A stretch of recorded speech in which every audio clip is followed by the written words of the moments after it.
ما شاء الله لا حول ولا قوة إلا بالله العلي العظيم. حسبي الله نعم الوكيل نعم المولى ونعم النصير. وأفوض أمري إلى الله إن الله بصير بالعباد. الصلوات. اللهم صل على محمد وآل محمد وعجل فرجه. الحمد لله الذي لا يبلغ مدحته القائلون ولا يحصي نعماءه العادون ولا يؤدي حقه المجتهدون الذي لا يدركه بعد الهمم ولا يناله غوص الفتن فطر الخلائق بقدرته ونشر الرياح برحمته وبتد بالصخور ميدان أرضه.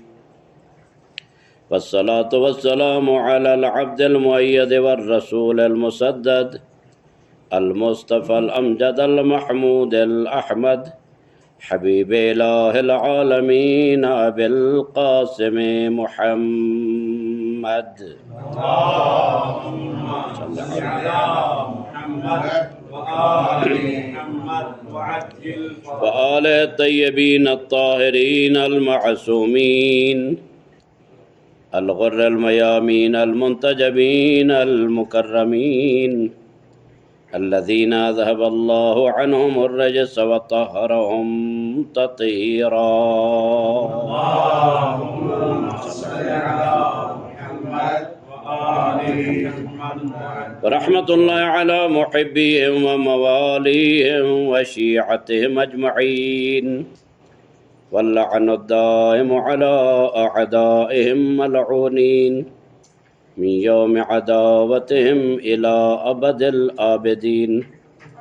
أما بعد فقد قال الرحمن في القرآن بسم الله الرحمن الرحيم وسلام عليه يوم ولد ويوم يموت ويوم يبعث حيا. صلوات. اللهم صل على محمد وآل محمد وعجل فرجہ. دعا ہے پروردگار عالم آج کے اس روز کے صدقے میں اور عظیم ہادی برحق امام محمد تقی الجواد علیہ الصلاۃ والسلام اللہم صلی علی محمد وعجل. اس امام عظیم کے برکات کے صدقے میں اور ان کے وجود زیجود کے صدقے میں پروردگار عالم ہم سب کے حوائج کو پورا فرمائے. جو بھی ہمارے دلوں میں حاجات ہیں دنیاوی ہیں یا دینی ہیں آخرت سے متعلق ہیں یا دنیا سے متعلق ہیں پروردگار عالم ان تمام حوائج کو پورا فرمائے. جو مریض ہیں ان کو صحت و سلامتی عطا فرمائے. جو مقروض ہیں قرض سے نجات عطا فرمائے. جو بھی مشکلات رکھتے ہیں ہر مشکل سے امان نصیب فرمائے. اپنی دعاؤں کی قبولیت کے لیے اپنے وقت کے امام کے ظہور میں تعجیل کے لیے بآواز بلند صلوات. اللهم صل على محمد وآل محمد وعجل فرجهم. چونکہ یہ روز امام جواد علیہ الصلاۃ والسلام سے منسوب ہے اور ان کی شہادت کا دن ہے. آخر ذی قعدہ ایک روایت کے مطابق ہے جو کہ آج آپ کی خدمت میں حاضر ہیں. قرآن کے جس ورق کو پلٹایا جائے مصحف کے جس صفحے کو بھی پلٹایا جائے اس کو قرآن کہا جاتا ہے. چاہے سورہ الحمد سے ہو والناس تک تمام ورق جو ہیں الٹے جائیں ان کو قرآن ہی کہا جاتا ہے. ہم محمد و آل محمد کے ماننے والوں کو یہ عزت اور شرف نصیب ہے کہ دنیا جتنا بھی زور لگا لے ہمارے ائمہ میں سر منہ سر سوزن کوئی عیب نہیں دکھا سکتا۔ جس جہت سے بھی دیکھا جائے، کوئی ان میں علی ہے، کوئی محمد ہے، کوئی حسن ہے، تمام ہی بابرکت نام ہیں۔ اور یہ مولود مسعود امام رضا علیہ السلام، جن کے بارے میں کافی مختصات ہیں اس امام علیہ السلام کے، کہ کم عمری میں ان کو امامت نصیب ہوئی، امامت کا بوجھ ان کے دوش مبارک پہ آیا۔ بعض لوگ سوال کرتے ہیں کہ کیسے ہو سکتا ہے کہ ایک 5 7 8 سال کا بچہ وہ عہدہ امامت پہ فائز ہو جائے اور امام ہو جائے؟ تو شاید انہوں نے قرآن کے اس آیت کی تلاوت نہیں کی، اگر کی ہے تو اس کا ترجمہ نہیں پڑھا، اگر ترجمہ پڑھا ہے تو اس پہ غور نہیں کی، اور اگر غور کی ہے تو دل میں عناد موجود ہے۔ نؤمن ببعض و نکفر ببعض، ہم بعض کو تو مان لیں لیکن بعض کا انکار کر دیں۔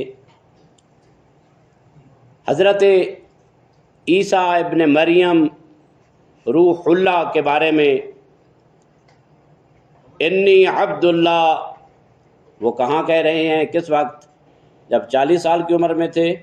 نہیں، جب پنگوڑے میں تھے، چھوٹی عمر کے تھے۔ انی عبد اللہ آتانی الکتاب، میں اللہ کا عبد ہوں، اللہ نے مجھے کتاب عطا کی۔ وجعلنی نبیّا، اور مجھے اللہ نے نبی بنایا ہے۔ وجعلنی مبارکا، اور جو تمہارے نجس اذہان میں میری والدہ مطہرہ کے بارے میں غلط شبہ پیش ہوا ہے اور پیدا ہوا ہے، اس شبہ کو بھی دور کرتا جاؤں۔ وجعلنی مبارکا، اللہ نے مجھ عیسیٰ ابن مریم کو مبارک و بابرکت بنایا ہے۔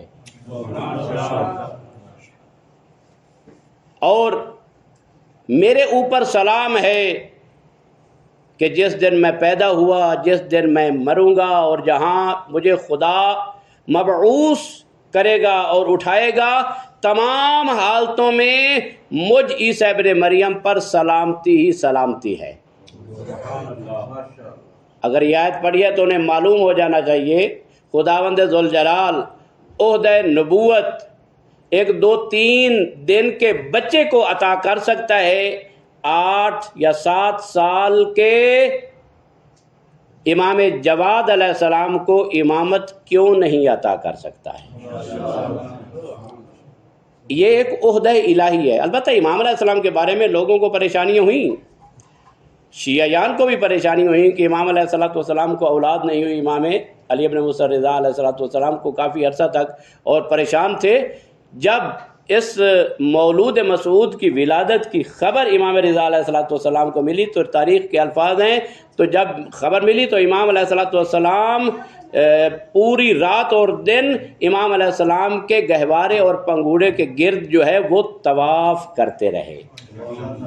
اور پھر تاریخ لکھتی ہے کہ مولا 8ویں مولا اس اپنے فرزند کو پیدا ہونے کے بعد اسرار امامت امام علیہ السلام نے منتقل کرنے شروع کر دیے تھے، اور اس مولود کا ایک لقب مبارک بھی ہے، بابرکت بھی ہے۔ اور لوگوں نے کافی حد تک شبہات بھی کیے جن کو رد کیا گیا امام علیہ السلام کے بارے میں، امام جواد علیہ السلام کے بارے میں، وہ وقت نہیں ہے کہ ان کو بیان کیا جائے۔ لیکن امام علیہ السلام کی زندگی کے بہت زیادہ فضائل ہیں۔ چھوٹی عمر میں بہت بڑے گرو گھنٹال جو اپنے علم میں بہت متبحر تھے، ان کے ساتھ امام علیہ السلام کے مناظرے اور علمی جو مسائی تھی، امام علیہ السلام نے ایک لحظہ میں، ایک پل میں ان کو مات کر دیا۔ وہ کیا تھا؟ امام علیہ السلام کا علم. کوئی بھی امام ہے ان کا علم علم الہی ہے، علم لدنی ہے، اور امام اپنے دور کا سب سے عظیم ترین شخصیت ہوتی ہے. تمام مخلوقات کی جو حوائج ہیں، ان کے علوم ہیں، ان کے سوالات ہیں، ان کے جوابات ہیں، امام مبین کے سینے میں خداوند متعال اس سے پہلے والے امام کے ذریعے منتقل کر دیتا ہے. امام علیہ السلام کا جواد ایک لقب ہے، امام محمد تقی جواد. امام علیہ السلام کے بہت زیادہ فضائل ہے کہ جو سن کر ہم خوش ہوتے ہیں اور ہونا چاہیے، لیکن کچھ ایسے امام علیہ السلام کے ارشادات ہیں جن ارشادات کے ذریعے ہمیں اپنے آپ کو بنانا ہے. ایک تو ہے کہ مولا علی علیہ السلام نے خندق کیسے فتح کیا، خیبر کیسے فتح کیا، اور امام نے جنگیں کیسے کی. اور جنگوں کو سن کر ہمارا ایمان تازہ ہوتا ہے اور ہمیں اندر بھی ایک شجاعت سی آتی ہے، اور ہم سر بلند کر کے کہہ سکتے ہیں کہ ہمارے علی مولا جیسا کوئی نہیں ہے. وہ ان کے فضائل جو اللہ نے بنائے اور نبی اور اولاد نبی نے آگے پہنچائے، ائمہ نے پہنچائے، وہ اپنی جگہ پر برحق ہے، وہ ہم خوش ہوتے ہیں. لیکن کچھ ایسے ارشادات ہیں ان کے کہ جن کو پڑھ کر ہم نے اپنے آپ کو بنانا ہے اور ہم نے ان سے فیض حاصل کرنا ہے. امام جواد علیہ السلام کا ایک جو حدیث ہے، امام علیہ السلام فرماتے ہیں کہ لوگوں کی اکثر موت ان کے گناہوں کی وجہ سے ہوتی ہے، ان کی حتمی موت کی وجہ نہیں ہوتی. اکثر موتیں جو ہیں یہ تو بعد میں منکشف ہوگا کہ فلاں آدمی کی موت بھی وہ اس کا جو لکھا ہوا وہ وقت تھا وہ نہیں تھا، اس سے پہلے ہو گئی تھی اس کی اپنے گناہوں کی وجہ سے. اور دیگر ائمہ کے بھی فرامین ہیں کہ اکثر لوگوں کی اموات ان کے اپنے گناہوں کی وجہ سے ہوتی ہے. بعض لوگوں کی موت نظر بد کی وجہ سے ہو جاتی ہے، نظر بد جو ہم کہتے ہیں کہ نظر بد لگ جاتی ہے کسی کو، اس وجہ سے ہو جاتی ہے. بعض کے گناہوں کی وجہ سے ہوتی ہے. مثلا اگر میں قاطع رحم ہوں، اپنے رشتہ داروں سے قطع رحمی اگر میرے اندر پائی جاتی ہے تو قطع رحمی بھی ایک سبب ہے کہ انسان کی موت اس کے اوپر جلدی آ سکتی ہے. جس طرح کے واقعات ملتے ہیں، تاریخ میں ملتے ہیں، اور انفاق کے بارے میں کہ لوگ اللہ کی راہ میں صدقہ و خیرات دیتے ہیں تو اس کا کیا اثر ہوتا ہے. الصدقہ تو ترد البلا، صدقہ جو ہے بلاؤں کو رفع کرتا ہے، دفع کرتا ہے، ختم کرتا ہے. اور اگر انسان صدقہ نہ دے تو اس کے اوپر مصیبتیں آ سکتی ہیں، بسا اوقات موت صدقہ کے ذریعے ٹال سکتی ہے. یہ ہمارے ائمہ علیہ السلام نے ہمیں بتایا. امام سید الساجدین زین العابدین علیہ السلام، اللہم صلی علی محمد وعلی محمد علی محمد وعجل فرجہ. ہم کہتے ہیں نا، اس کے ضمن میں ایک بات یاد آ گئی، ہم کہتے ہیں کہ پروردگارہ آپ نے علاوہ کسی کا محتاج نہ کرنا. اکثر تو بہتر یہ فکر ہے نا، ہم کہتے ہیں آپ نے علاوہ کسی کا محتاج محسن صاحب نہ کرنا. لیکن امام علیہ السلام فرماتے ہیں ایسی بات نہیں ہے. یہ اس طرح دعا نہ مانگو، اس طرح دعا مانگو، پروردگار میرا رزق اپنے نیک اور پارسا اور متقی بندوں کے ہاتھوں پہ قرار دے. میرا رزق اپنے نیک اعلیٰ ایدی خیار خلق، اپنی بہترین مخلوق کے ہاتھوں پہ میرا رزق قرار دے. کیونکہ خدا کا یہ سنت ہے کہ خدا اسباب کے ذریعہ ہی تمام کام کرتا ہے. ایسے نہیں کہ چھت پھاڑے اور وہاں سے رزق آ جائے، نہیں، بلکہ رزق عطا کرتا ہے انہی لوگوں کے ذریعے، انہی افراد کے ذریعے رزق عطا کرتا ہے. تو امام علیہ السلام فرماتے ہیں صلوات پڑھیں محمد والے محمد کی ذات، صلی علی محمد علی محمد وعجل فرجہم. پھر بھی بآواز بلند صلوات پڑھیں، صلی علی محمد علی محمد وعجل فرجہم. یعنی علی ایدی خیار خلق، اپنی مخلوق میں سے نیک بندوں کے ہاتھوں پہ میرا رزق قرار دے. نہ یہ کہ کسی بندے کا محتاج نہ کر. بندوں کا محتاج تو اللہ نے کرنا ہے، کسی نہ کسی بندے سے ہمیں رزق موصول ہونا ہے. جس بندے سے ملے وہ بندہ اچھا ہو. امام سجاد علیہ السلام فرماتے ہیں پروردگار تو جو اپنے بندوں کو رزق عطا کرتا ہے اور تیرا یہ سنت ہے کہ تو لوگوں کے ذریعے عطا کرتا ہے۔ امام علیہ السلام فرماتے ہیں پروردگار مجھ زین العابدین کو اپنی مخلوق تک رزق پہنچانے کا وسیلہ قرار دے، میں تیرے بندوں تک رزق پہنچانے کا میں وسیلہ بن جاؤں، رزق تیرا ہو، مجھے لوگ دیں، میں آگے دوں۔ مولا فرماتے ہیں کہ اس وجہ سے کہ مجھے پتہ ہے کہ جب میں کسی غریب کو، فقیر کو، محتاج کو، کسی یتیم کو، کسی بیوہ عورت کو، کسی کو پہنچاؤں گا تیرا رزق، تو اس تک جانے سے پہلے میرا یہ ہاتھ تیرے دست قدرت میں آتا ہے۔ امام علیہ السلام نے ایک مرتبہ کیا، اپنا ہاتھ چوم رہے تھے، اپنے ہاتھوں کو بوسہ دے رہے تھے۔ کسی نے پوچھا مولا اپنے ہاتھوں کو بوسہ کیوں دیتے ہیں؟ مولا نے فرمایا تجھے پتہ نہیں، فقیر کے ہاتھ میں جانے سے پہلے یہ ہاتھ دست قدرت میں جاتا ہے۔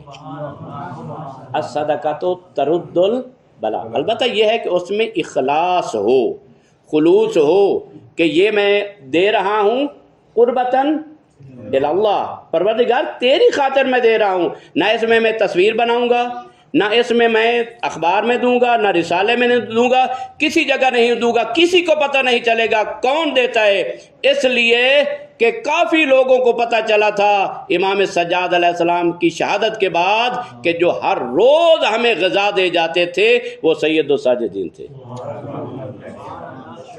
100 افراد کی کفالت کرنے والے امام سجاد علیہ السلام، امام جعفر صادق علیہ السلام، آپ نے رشتہ داروں کو اور دوسروں غربا، یتامہ، مساکین، جو رات کو ایک اجاڑ جگہ ہوتی تھی، وہاں کوئی ایسی آبادیاں تو زیادہ نہیں ہوتی تھیں، رات کو سوئے ہوئے ہوتے تھے، سرانہ بھی ہوتا تھا یا نہیں ہوتا تھا، امام علیہ السلام جا کر غذا پہنچاتے تھے۔ بعض امام علیہ السلام کو گالیاں بھی دیتے تھے اور کہتے تھے جعفر ابن محمد ہمارا مال کھا رہا ہے، لہذا خدا تیرا بھلا کرے کہ تو ہمیں غذا پہنچا رہا ہے، ہمیں خوراک پہنچا رہا ہے، اور پوچھتے تھے کہ کون ہے؟ مولا فرماتے تھے تمہیں مجھ سے کیا، تمہیں اپنی غذا سے غرض ہے، میں اللہ کا ایک بندہ ہوں، مجھے اس انفاق کی ضرورت پیش ہوئی ہے، مجھے اس انفاق کی ضرورت ہے، تمہیں مجھ سے کیا غرض ہے۔ جب صادق آل محمد کا انتقال ہوا تو اس وقت پتہ چلا تھا جس کو ہم گالیاں دیتے تھے، برا بھلا کہتے تھے، آج وہ دنیا سے چلا گیا، ہمارے تک روٹی پہنچانے والا کوئی نہیں ہے۔ یعنی کیا مطلب؟ الصدقۃ ترد البلا، مشکلات کو ٹالتا ہے، موت کو ٹالتا ہے، انسان کے دل کو یعنی اخلاص کا ایک جذبہ اس میں پیدا کرتا ہے۔ اور بھی ہے بہت زیادہ، والدین کی فرما برداری ہے، یعنی آقِ والدین کی زندگی کم ہو جاتی ہے، آقِ والدین کی زندگی کم ہو جاتی ہے، فرما بردار جو والدین کا فرما بردار ہوتا ہے اس کی زندگی لمبی ہو جاتی ہے۔ یہ اسباب ہیں کہ جن کی وجہ سے انسان کی موتیں ٹل بھی سکتی ہیں اور موت جلدی بھی آ سکتی ہے۔ ہمیں تو پتہ نہیں ہے کہ اس کی موت کس وجہ سے ہے، ممکن ہے طبی اعتبار سے بھی یہ ثابت ہو چکا ہے کہ اگر کوئی قاطع رحم ہے، کوئی والدین کا نافرمان ہے، کوئی اپنے اساتذہ کا نافرمان ہے، کسی کی شان میں گستاخی کرتا ہے، علماء کے حق میں گستاخی کرتا ہے ان کی علم کی وجہ سے، تو اس کی روح کے اوپر کیا برے اثرات پڑتے ہیں، ان کی روح کے اوپر کیوں برے اثرات پڑتے ہیں؟ اس گناہ کی وجہ سے، اور اس گناہ کی وجہ سے جب روح کے اوپر برے اثرات پڑے تو روح انسان کی جو ہے وہ مردہ ہوتی چلی جاتی ہے۔ جو ہی مردہ ہوتی ہے تو اس کے اعضائے جوارح پر، ظاہری اعضاء پر بھی اثر پڑتا ہے، اور پھر انسان جلدی بڑھاپے کی طرف جاتا ہے اور جلدی ختم ہو جاتا ہے۔ آپ نے دیکھا ہمارے علماء مراجع خدا ان کی زندگی دراز کرے، بہت دل خوش ہوا، خداوند متعال ان کی توفیقات میں اور ان کی عمروں میں اضافہ کرے۔ ایت اللہ العظمہ جوادی عاملی 92 ایئر، 92 سال یا 93 سال کی عمر میں انہوں نے امیر المومنین علیہ السلام اور مشاہد مقدس کی زیارت کی، اور خداوند متعال نے انہیں اچھی صحت عطا کی۔ کیوں؟ خدا کی فرما برداری کی وجہ سے۔ ہمارے علماء کی عمریں جو ہیں، ایت اللہ العظمہ وحید خراسانی، ان کی عمریں زیادہ ہیں، کیوں؟ اس وجہ سے کہ خدا کے مطیع اور فرما بردار بندے ہیں، زیادہ تر یہی ہے، اور جو قاطع رحم ہے بسا اوقات جوانی میں ان کی موتیں ہو جاتی ہے۔ تو امام علیہ السلام فرماتے ہیں کہ بچو ان گناہوں سے کہ جو گناہ انسان کی موت میں جلدی لاتے ہیں۔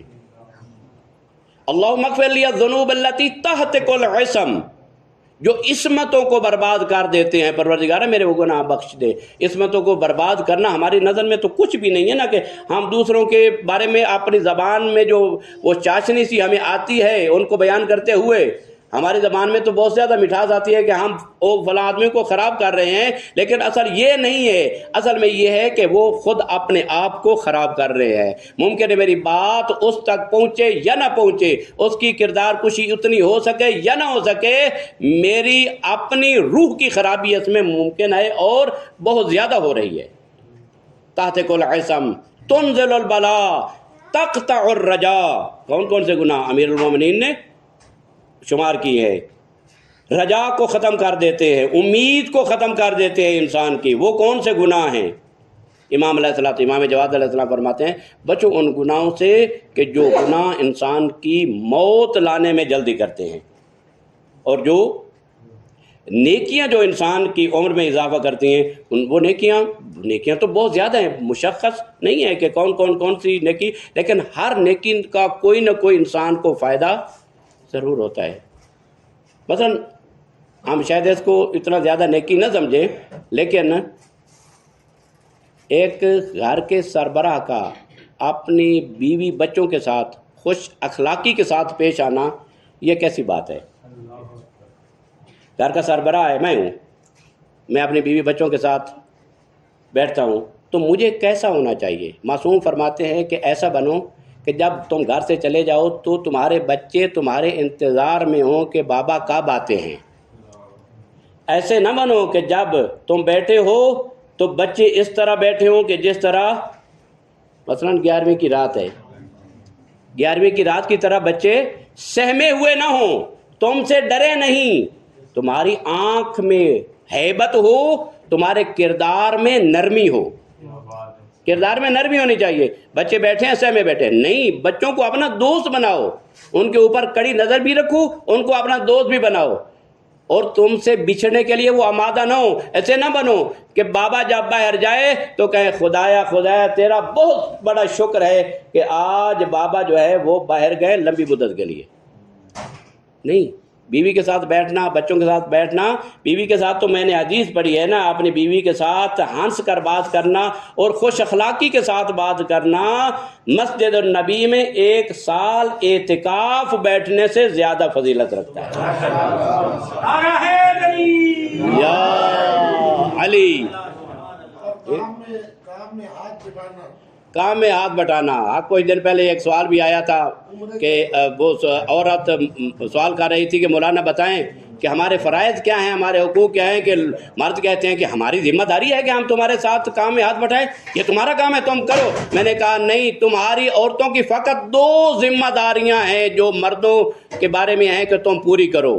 ایک اس کا حق زوجیت جب وہ کہے، اور دوسرا گھر سے بغیر اجازت کے نہ نکلنا۔ تمہارے اوپر 2 ذمہ داریاں ہیں، باقی ساری ذمہ داریاں مرد پر ہے۔ تمہیں کپڑے بھی استری کر کے دے، تمہیں غذا بھی پکا کر دے، تمہارے سامنے رکھے، تمہارے کپڑے استری کرے، تمہاری شان کے مطابق تمہاری نوکرانی پرووائڈ مہیا کرے، اس کے اوپر واجب ہے۔ لیکن میں نے کہا دین ان واجبات سے گھرانے نہیں چلتے، گھرانے اخلاق سے چلتے ہیں، گھرانے اخلاق سے چلتے ہیں۔ عزیزہ نے بہت اچھی بات کی، ادا الفرائض۔ ایک بات، فرائض کو ادا کرنا دین کیا ہے؟ دین کس چیز کا نام ہے؟ توجہ فرمائیے گا، دین کس چیز کا؟ 3 چیزوں کا نام دین ہے، بس اس کے علاوہ کچھ نہیں ہے دین۔ کیا ہے؟ ادا الفرائض، اجتناب المحارم، اشتمال المکارم۔ تیسری چیز اشتمال المکارم، واجبات کو ادا کرو، محرمات سے بچو۔ ایت اللہ العظمہ بہجت اللہ، ان سے بھی میں نے پوچھا آقا ہمیں کیا کرنا چاہیے، تو انہوں نے اسی چیز کو بیان فرمایا، کہا کہ واجبات را ادا کنید، از محرمات بے پرہیزید، و اخلاق تون را نگہ دارید۔ اچھے اخلاق، استعمال علی المکارم، بوشتو لأتمم مکارم الاخلاق، مجھے مبعوث اسی لیے کیا گیا ہے کہ میں تمہارے اندر اعلیٰ اقدار اور اخلاق کو پروان چڑھاؤں۔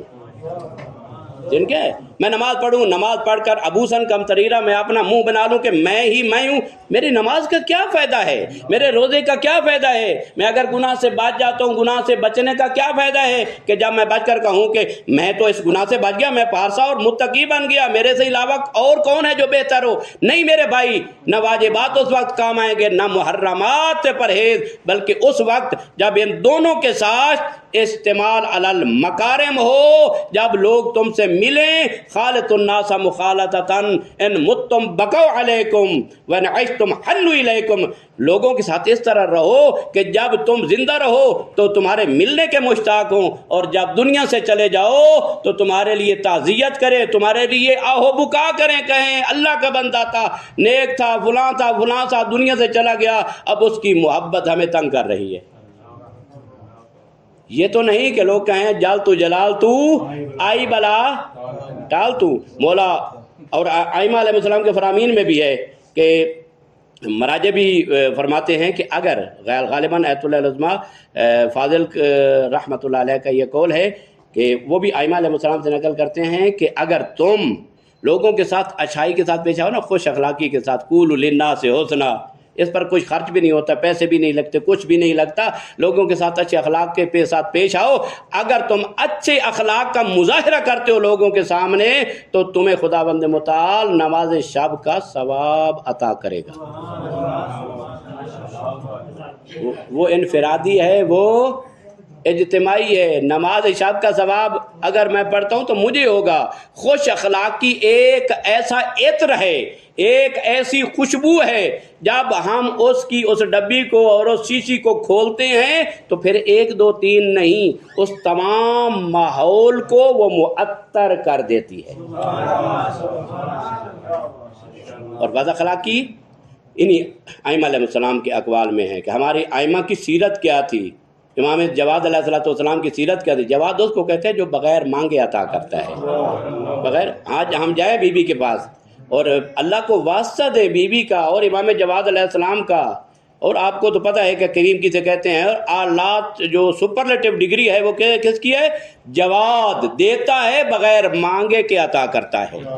یا جواد لا یبخل، پروردگار اے وہ جواد کہ جو بخل نہیں کرتا ہے، اپنے بندوں کے رازوں کو جانتا ہے، ان کی حاجات کو جانتا ہے، جب ہم بولتے ہیں مانگتے ہیں تب بھی دیتا ہے، اگر ہم نہ بھی مانگے تب بھی عطا کرتا ہے۔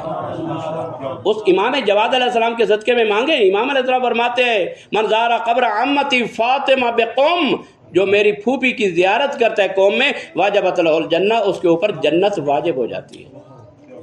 ہم ایک امام علیہ السلام کی زندگی کے اپنے فضائل ہیں، ان کا تذکرہ جو ہے وہ تو ہم فضائل تو حاصل نہیں کر سکتے نا، ہم تو اس میں سے جتنا ہماری پیاس ہے ان کے فضائل میں سے اور ان کے کلمات سے ہم اتنا حاصل کریں گے، تاکہ مولا آپ کی زندگی سے اقتباس کر کے اور سے نور حاصل کر کے مولا ہم آپ کے نوکر بننے کے قابل ہو جائیں۔ ہم تو یہی چاہتے ہیں نا، ورنہ ہم تو خیبر فتح نہیں کر سکتے نا، وہ بدر و حنین ہم تو وہاں نہیں جا سکتے نا۔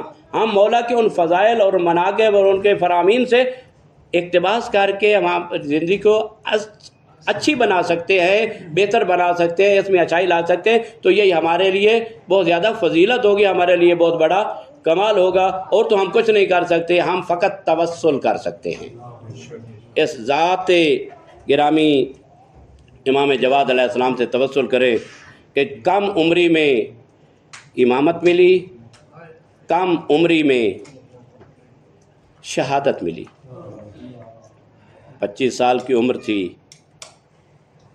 اگر فضائل اللہ نے عطا کیے تھے، ذمہ داریاں اللہ نے عطا کی تھیں، تو اس کے ساتھ مصائب بھی بہت زیادہ تھے۔ کس امام کی کس مصیبت کو بیان کیا جائے؟ کیا زہرائے بطول، زہرائے مرضیہ کی مصیبت کو بیان کیا جائے، امیر المومنین کی غربت کو بیان کیا جائے، یا امام جواد کی غربت کو بیان کیا جائے؟ وہ امام جو مدینہ سے تھے اور ظالموں نے اپنے قہر و غلبہ کے ساتھ امام کو اپنے وطن سے خارج کیا، اور امام پر یہ مصیبت آئی۔ میں کہتا ہوں مولا آپ کو قتل کرنے والوں نے آپ کے قتل کو چھپایا۔ 3 روایات ملتی ہیں کہ مولا کو کس نے زہر دیا، لیکن میں قربان جاؤں، لا یوم کا یوم کا یا ابا عبداللہ، اے میرے مولا حسین، آپ کی شہادت میں کوئی دوسرا قول نہیں ہے کہ آپ کو کس نے شہید کیا، بلکہ میں یہ کہوں روز عاشور وہ شمر ملعون سید الشہداء کے جسد مبارک کے قریب کھڑا ہے، ضربیں چلا رہا ہے اور انتظار کر کر کے کہ مجھے دیکھیں کہ میں کیسے ظلم کر رہا ہوں، ایسا جری ملعون تھا۔ لیکن اے میرے مولا امام محمد تقی جواد علیہ السلام، آپ کو بھی شہادت ملی، لیکن قاتلوں نے اپنے آپ کو چھپانے کی کوشش کی۔